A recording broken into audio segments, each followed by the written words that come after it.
الله أكبر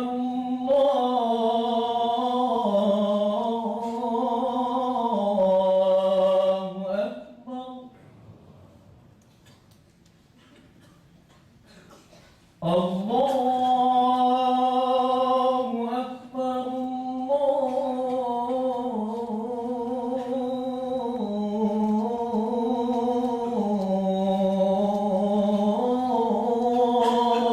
أكبر أشهد أن لا إله إلا الله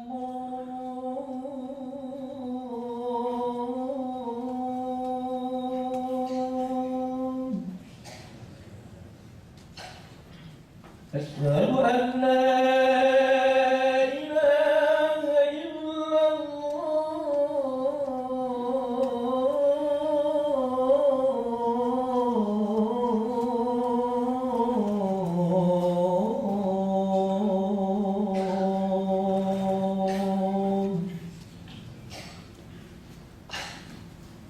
أشهد أن محمدا رسول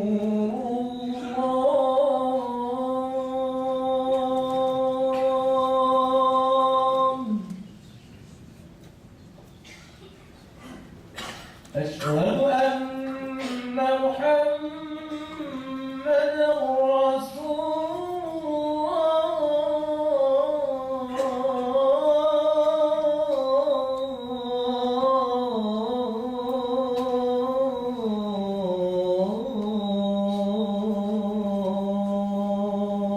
الله حي على الصلاة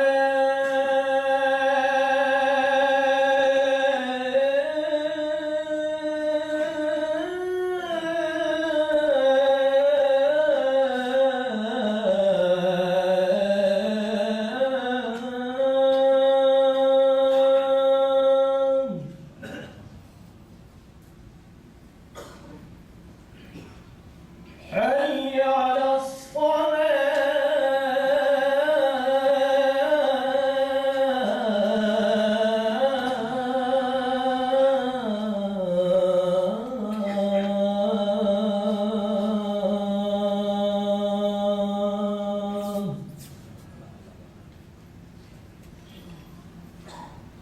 حي على الفلاح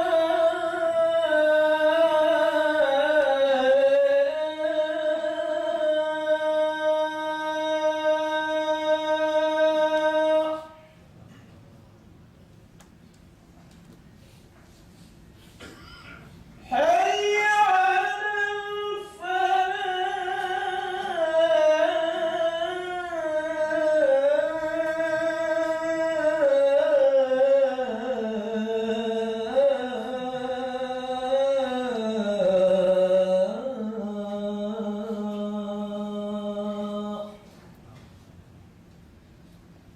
الله أكبر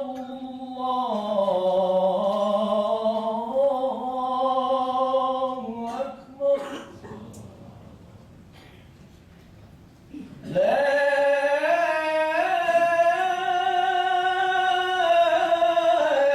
إله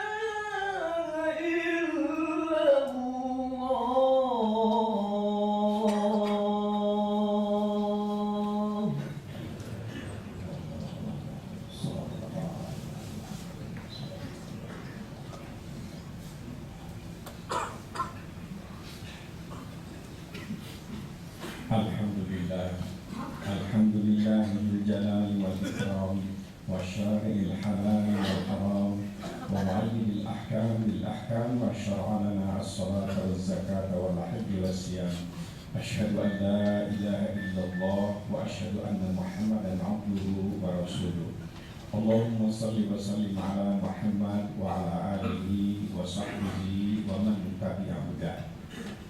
Ma'asyiral muslimin, usikum wa nafsi bi taqwallah faqad fazal muttaqun. Ittaqullaha haqqa tuqatih wa la tamutunna illa wa antum muslimun. Fatazawwadu fa inna khairaz zadi taqwa. Jamaah Jumat yang berbahagia, salah satu surat yang pendek di dalam Al-Quran Juz Amma, yaitu surat Al-Asr yang hanya terdiri dari 3 ayat. Tapi surat Al-Asr ini walaupun cuma 3 ayat mencakup semua apa yang menjadi kewajiban kita dalam kaitan dengan Islam, atau sebut saja komitmen kita kepada Al-Islam, itu tersimpul di dalam Al-Quran surat Al-Asr. Allah memulainya dengan sumpah qasam yang dalam kajian ilmu tafsir disebut takkid, memperkokoh, memperkuat, memantapkan statement setelah sumpah itu, yaitu wal asri, demi waktu. Kemudian Quran menyambungnya, demi waktu manusia itu mengalami kerugian melalui waktu. Salah satu ajaran penting dalam Al-Quran mengenai hidup ialah bahwa hidup ini semacam garis lurus. Kita maju melangkah ke depan dan kita tidak pernah kembali kepada masa silam.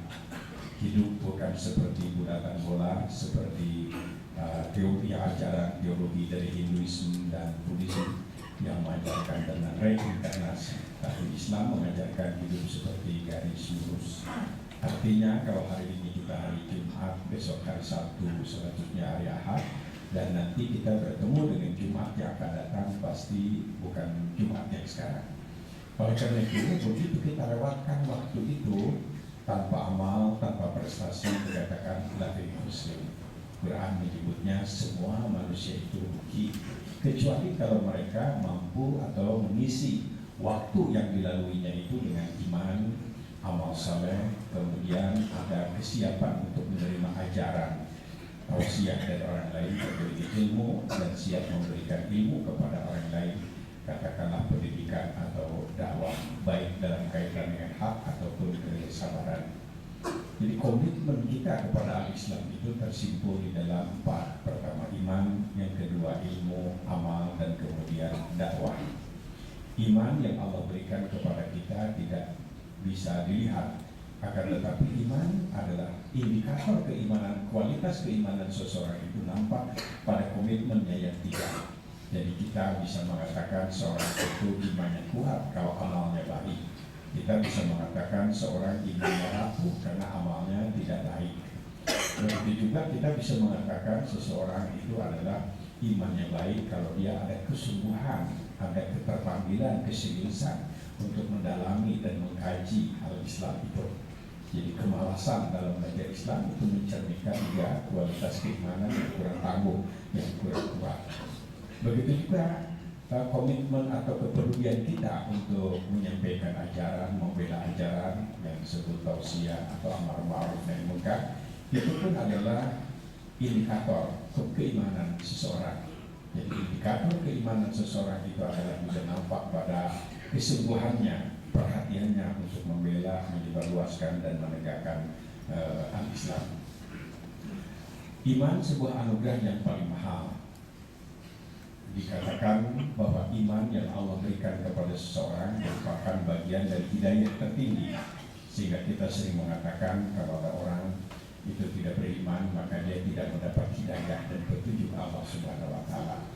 Iman itu dikesankan dari berbagai ayat adalah betul-betul monopoli Allah Subhanahu wa Ta'ala, sehingga dikemukakan dalam awal surat Al-Baqarah setelah Allah Subhanahu wa Ta'ala menerangkan orang-orang yang patuh, yang takwa, yang mendapat hidayah petunjuk dari Allah itu, dikatakan ada kelompok innal ladzina kafaru sawa'un 'alaihim a'andzartahum am lam tunzirhum la yu'minun.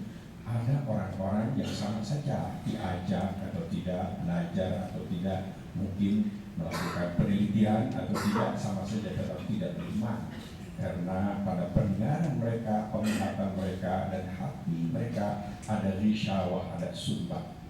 Risyawah atau sumbah untuk mendapat atau yang dapat menghalangi iman itu oleh beberapa ayat berikutnya Allah menerangkan tentang sifat iblis yang menolak, yang selalu kufur, yang selalu melawan, yaitu sifat iblis itu adalah aba wastakbara. Dia selalu a priori, dan yang kedua adalah arogansi. Jadi a priori dan arogansi adalah merupakan penghalang seseorang untuk mendapat hidayah dan petunjuk Allah Subhanahu wa Ta'ala. Oleh karena itulah iman, amal seseorang dan kesungguhan seseorang untuk mendalami mengkaji Islam sampai kepada mendakwahkan Islam, selain merupakan indikator ciri keimanan dan kualitas keimanan seseorang, sebetulnya ilmu atau mempelajari Islam, mengamalkan Islam, dan kemudian mendakwahkan Islam itu juga merupakan sebuah proses penguatan iman. Jadi iman itu bisa merupakan hidayah dari Allah, dan seorang yang mendapatkan iman harus bersyukur kepada Allah karena betapa banyak orang yang lebih pintar, orang yang lebih cerdas, mereka tidak bertemu dengan iman. Kalau kita membaca sejarah klasik, nama-nama Abu Lahab, Abu Jahal, orang yang sangat mengerti bahasa Arab, yang sangat hafal tentang pribadi Nabi, tidak beriman. Tapi sebetulnya dalam kehidupan modern pun kita akan menemukan hal-hal yang seperti itu. Mestinya dia beriman, tetapi kok tidak beriman.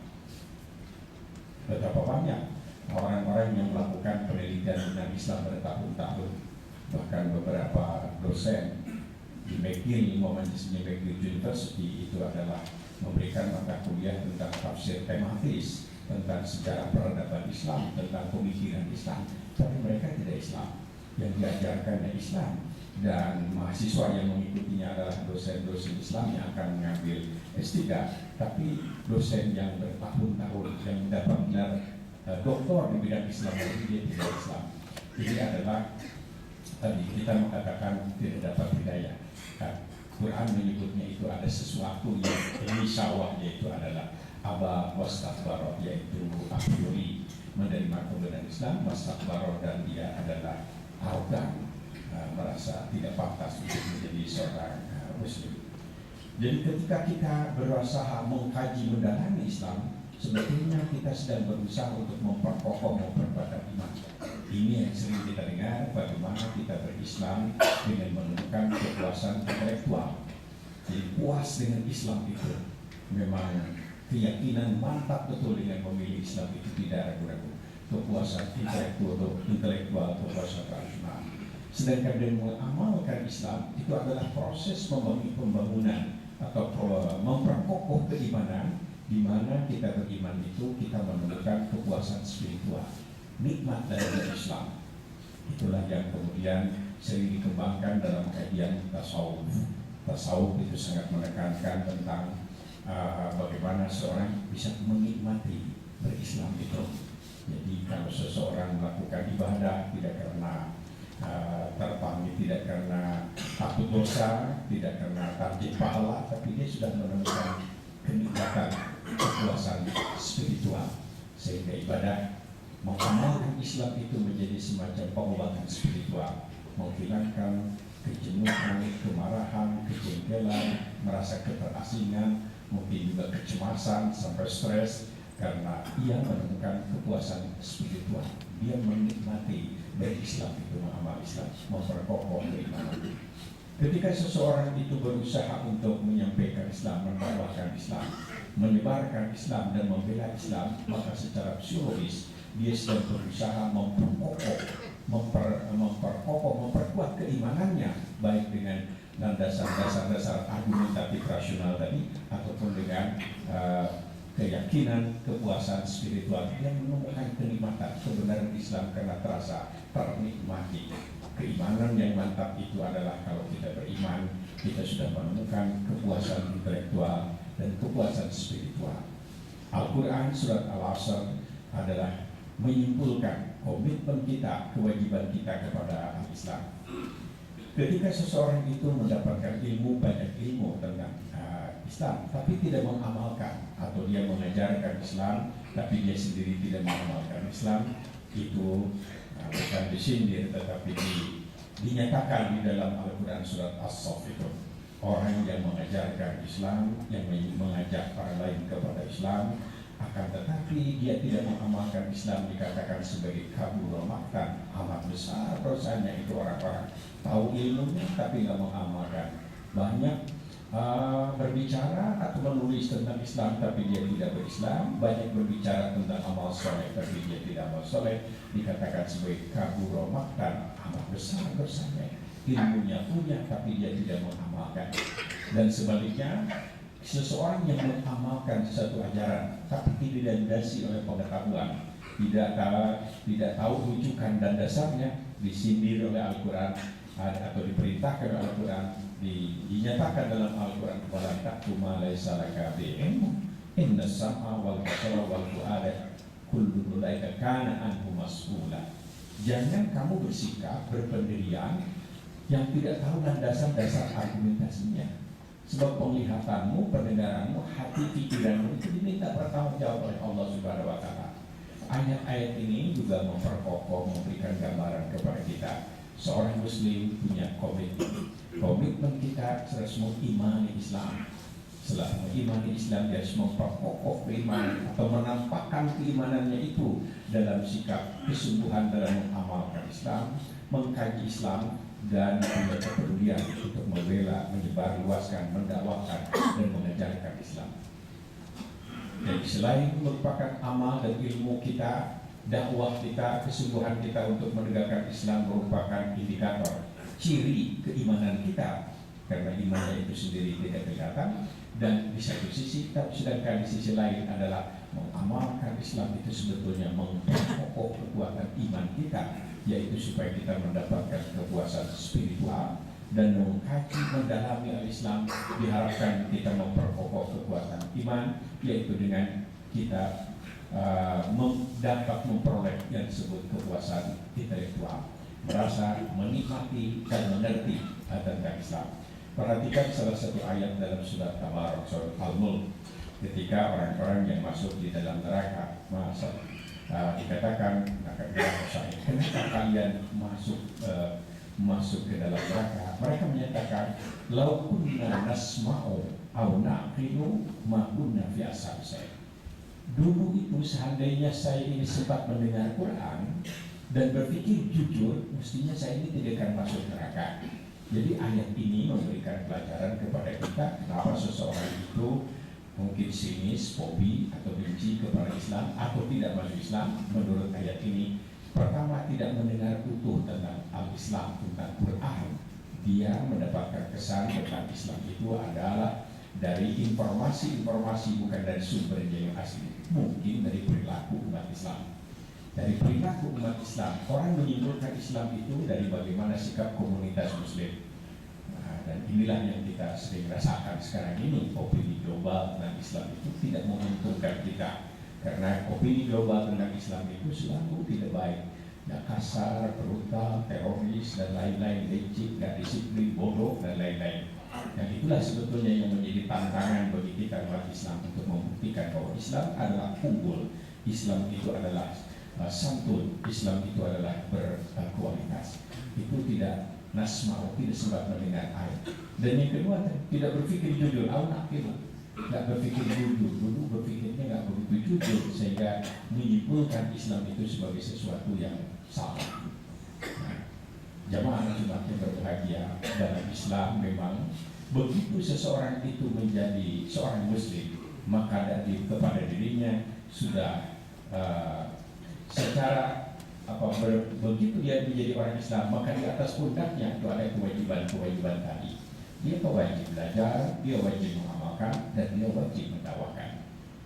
Begitu seseorang itu menjadi Muslim, maka sekaligus dia di atas bebannya itu punya kewajiban, komitmen yang tiga itu.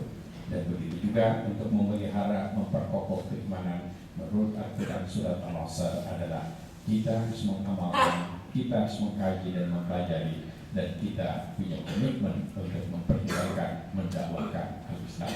Tepat sekali Allah Subhanahu wa Ta'ala mengawali tentang komitmen kita kepada Islam itu dengan pernyataan, demi waktu semua manusia melalui waktu itu rugi, kecuali kalau waktu yang dilaluinya itu dia isi dengan iman, amal saleh, dia belajar, dan dia juga mengajar atau menyampaikan ajaran. Mudah-mudahan Allah Subhanahu wa Ta'ala memasukkan kita kepada orang-orang yang terbebas dari kerugian, karena kita mengimani Islam, mengamalkan Islam, mengkaji Islam, dan mendakwakan Islam. Aqulu qouli hadza astaghfirullahaladzim innahu huwal ghafurur rahim.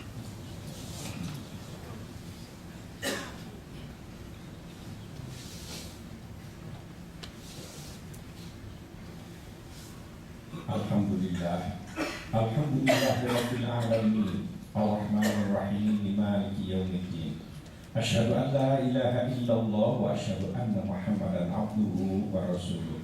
Allahumma shalli wa sallim ala Muhammad wa ala ali Muhammad. Kama shallaita ala Ibrahim wa ala ali Ibrahim. Wa barik ala Muhammad wa ala ali Muhammad kama barakta ala Ibrahim wa ala ali Ibrahim innaka Hamidum Majid. Ma'asyiral muslimin, usikum wa nafsi bitaqwallah. Faqad fazal muttaqun. Ittaqullaha haqqa tuqatih wa la tamutunna illa wa antum muslimun. Fatazawwadu fa inna khairaz zadi taqwa. Jamaah Jumat yang berbahagia, statement Allah Subhanahu wa Ta'ala dengan sumpah pakai waktu beberapa kali sebetulnya dinyatakan kita temukan dalam Al-Quran Al-Karim. Ada wadduha demi duha, ada wal laili demi malam, wal nahari demi siang, ada wal fajri demi waktu fajar, ada wal subuh demi waktu subuh. Semuanya itu menggambarkan tentang Allah mengingatkan kepada kita tentang waktu itu.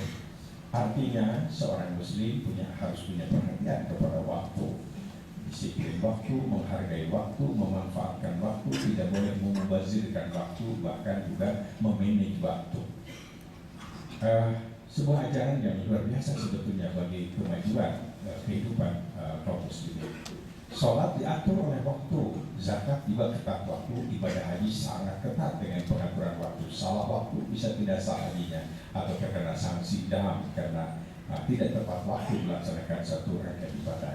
Bahkan disediakan oleh agama kita ada waktu-waktu mustajab. Kalau kita berdoa, doa kita akan dikabulkan oleh Allah Subhanahu wa Ta'ala. Semuanya ini menunjukkan tentang kesadaran tentang waktu. Waktu berkaitan dengan kehidupan supaya terbebas dari kerugian itu digambarkan dalam berbagai macam ayat Al-Quran Al-Karim, antara lain dalam surat Al-Hasr tadi. Hidup seperti garis lurus, kita sudah sudah melalui periode-periode kehidupan yang tidak akan kita ulangi kembali. Kita masa roh, telah mengakhiri masa rahim, kemudian masa kanak-kanak, dan ada yang disebut masa tugas. Masa tugas itu adalah kita alami setelah kita akil balik, ada yang 12 tahun, ada yang 9 tahun terus. Nah, itulah masa tugas. Kita sedang berada pada masa tugas itu. Nah, berapa lama ini masa tugas yang Allah berikan kepada kita untuk melaksanakan komitmen kita kepada Islam? Itulah yang dirahasiakan oleh Allah Subhanahu wa Ta'ala. Ada yang oleh Allah ciptakan dalam keadaan lemah, kemudian dia kuat, dia lemah lagi menjadi pikun, lantas meninggal dunia.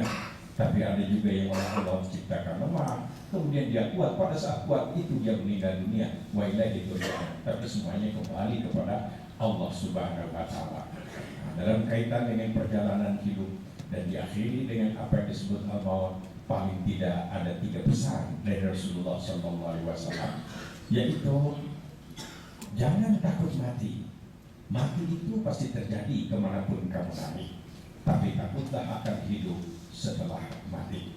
Begitu seseorang meninggal dunia, rohnya adalah hidup di alam barzakh. Ketika di barzakh, roh manusia sudah merasakan nikmatnya amal soleh dan deritanya perbuatan dosa dan kesalahan. Pesan yang kedua dari Rasulullah SAW berkaitan dengan akhir kehidupan itu ialah jangan minta mati, apalagi berbuat sesuatu yang menyebabkan mati. Bunuh diri dalam Islam dianggap sebagai dosa besar. Bahkan sebagai ulama mengatakan ini adalah ridha murtad karena tidak percaya kepada Allah dan pada seorang muslim tidak boleh meminta mati, mendoakan orang lain supaya mati, apalagi berbuat sesuatu yang menyebabkan mati. Orang bunuh diri bukan pemberani, dia adalah penakut. Dia cuma berani mati tapi tidak berani hidup. Dan pesan yang ketiga yang harus juga diingat oleh kita, beliau mengatakan jangan lupa hidup ini akan diakhiri dengan kematian. Dengan indah Rasul menyampaikan sebuah pesan moral. Silakan kamu cintai ayahmu, ibumu, istrimu, suami, silakan. Tapi kau harus siap berpisah dengan mereka. Apakah mereka yang meninggalkan kamu atau kamu yang meninggalkan mereka? Apa yang dipesankan oleh beliau bisa kita terapkan dengan kekayaan dan kedudukan. Silakan kamu cintai kekayaanmu itu, tapi sewaktu-waktu kamu harus siap berpisah dengan kekayaanmu itu. Apakah kamu yang meninggalkan kekayaanmu atau kekayaanmu itu yang meninggalkan kamu? Silakan kamu cintai kedudukanmu, jabatanmu, tapi kau harus berpisah dengan semua itu. Apakah kedudukan dan jabatan itu meninggalkan kamu atau kamu yang meninggalkan jabatan itu? Oleh karena itulah segala macam aktivitas mencari nafkah, kegiatan politik, olahraga, apalagi hiburan tidak boleh menyebabkan diri kita lupa akan saat kematian. Alhaakumut takasur, telah melupakan kamu, kesibukan kamu menimbun kekayaan hatta zurtumul maqabir, baru kamu sadar setelah kamu masuk di kuburan. Ini adalah peringatan dan ingatan dari Rasulullah SAW. Tapi yang menarik juga dari pernyataan beliau adalah bahwa kalau saja kamu tahu besok akan terjadi kiamat. Hadis lain mengatakan kalau saja kamu tahu besok akan mati dan hari ini kamu akan menanam pohon, tanam pula pohon itu. Inilah ajaran dari Rasulullah SAW. Dalam masa tugas inilah kita punya kewajiban dalam kaitan dengan agama kita untuk melaksanakan komitmen kita kepada Islam dengan penuh kesungguhan mengamalkan, mempelajari, membela dan menyebarluaskan Islam. Kepada Allah kita berserah diri. Mudah-mudahan Allah Subhanahu wa taala senantiasa memberikan bimbingan dan pimpinan kepada kita semua. Allahumma fil muslimina wal muslimat wal mu'minina wal mu'minat al ahya'i minhum wal amwat. Allahumma rabbana la tuzigh qulubana ba'da idh hadaitana wa hab lana min ladunka rahmah innaka antal wahhab. Allahumma arinal haqqa haqqan warzuqna ittiba'ah wa arinal batila batila warzuqna ijtinabah. Rabbana la tu'akhidhna in nasina aw akhtana. Rabbana wa la tahmil 'alaina isran kama hamaltahu 'alal ladzina min qablina. Rabbana wa la tuhammilna ma la taqata lana bihi wa'fu 'anna waghfir lana warhamna anta maulana fansurna 'alal qaumil kafirin. Rabbana atina fid dunya hasanah wa fil akhirati hasanah wa qina adzabannar wadkhilna jannata ma'al abrar ya azizu ya ghaffar ya rabbal alamin. Subhana rabbika rabbil izzati amma yasifun wa salamun alal mursalin walhamdulillahi rabbil alamin. Amin ya Allah ya rabbal alamin.